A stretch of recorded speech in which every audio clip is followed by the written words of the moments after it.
everyone, and welcome. You guys keep asking me to do another canvas, so let's do it. I found this black canvas and I want to see if we can paint it without any base paint. So the first thing I'm going to do is put some guidelines on it. While I'm finding my center here on the canvas, I want to tell you guys about the conversation I had with Debbie B.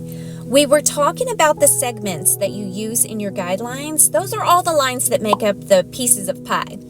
Sometimes you will see an artist use an absolute ton of them, and other times, maybe not so many at all. I think I fall into the category of not so many at all. You typically only use about 7 segments. So, why are people putting in all this work to have so many segments? Well, my first instinct was maybe it allows you to be a lot more detailed with your doodles and drawings and dots within the mandala. But now I'm also starting to think that maybe it's because they're using a larger surface.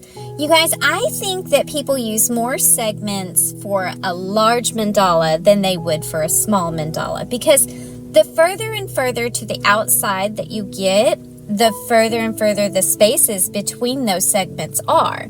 So if you were doing a really big mandala, y'all, you're going to want to use a lot of segments. It's going to help you be so much more precise around the outside edges.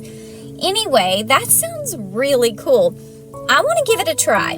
So, I'm going to make a mark on every number on this protractor. You guys, this is going to give me something like 18 segments, which is so many more than I'm used to. And I can't wait to see what I think about it. And I want to see what it changes or what it doesn't change.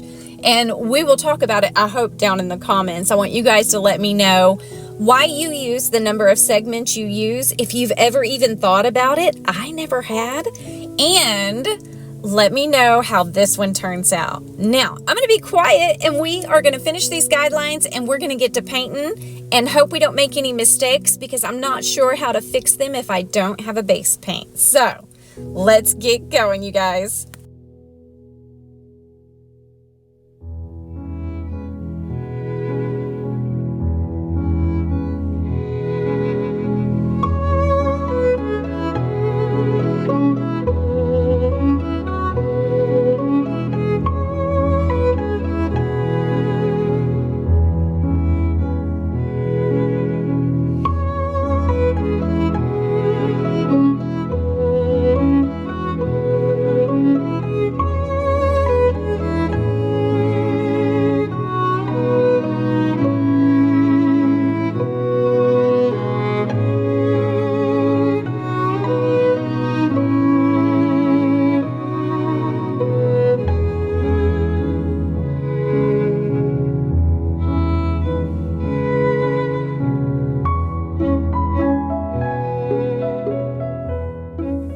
All right, so it's time to pick some colors, and I'm already reaching for my favorite metallic gold from Deco Art, that champagne gold. Y'all know I love this stuff so much. I also have this new bottle of Poetic Plum. It is so pretty in the bottle. I have no idea what it's going to look like on canvas. I have no idea if it's going to disappear or whatever. So my idea is to start out with it plain and then to keep adding gold to it and just play with these two colors back and forth. And I don't know where it's gonna go, you guys, but I'm gonna go along for the ride. I'm gonna have fun and we'll see if we take any turns along the way. You guys, hop in, let's go.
All right, y'all, if you're still with me for this ride, I hope you're buckled up. I'm about to take a big left-hand turn. I keep looking up at this Bahama Blue, and I can't help but think it looks so pretty with this poetic plum.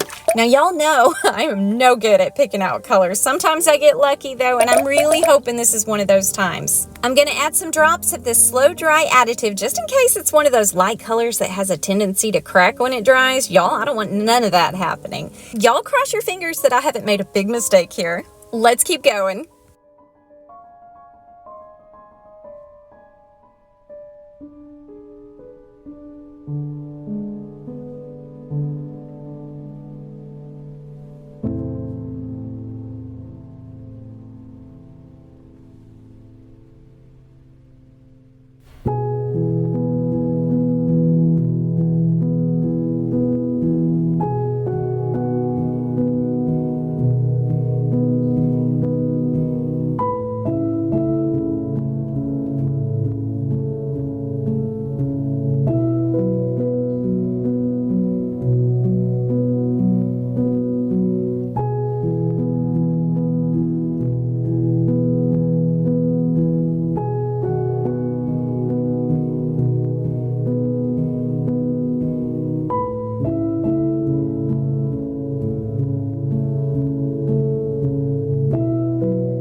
Oh my gosh, you guys, what do you think about this painting? This is something. I'm telling you, I don't even know what to call the colors anymore. I mixed them so many times. I'm gonna have to give you my final opinion on these segments. I actually loved having them around the outside edge. I could even use more, I think. However, on the inside, I felt like it was just too much and too confusing, and I even found myself trying to ignore them a little bit. That center was very hard for me, and I really feel like I had to work for it because it was just, well, let's face it, it wasn't quite right. I'm very happy with it now, but I do think the guidelines got in the way. Maybe that's just an excuse, I'm not sure. But either way, it all turned out fine, and it's given me a great idea for the future. I'm gonna leave all the supplies that I use down in the description, and I'm gonna leave a whole playlist of canvas videos right here for all of you that keep asking me for more. And until next time, rock on.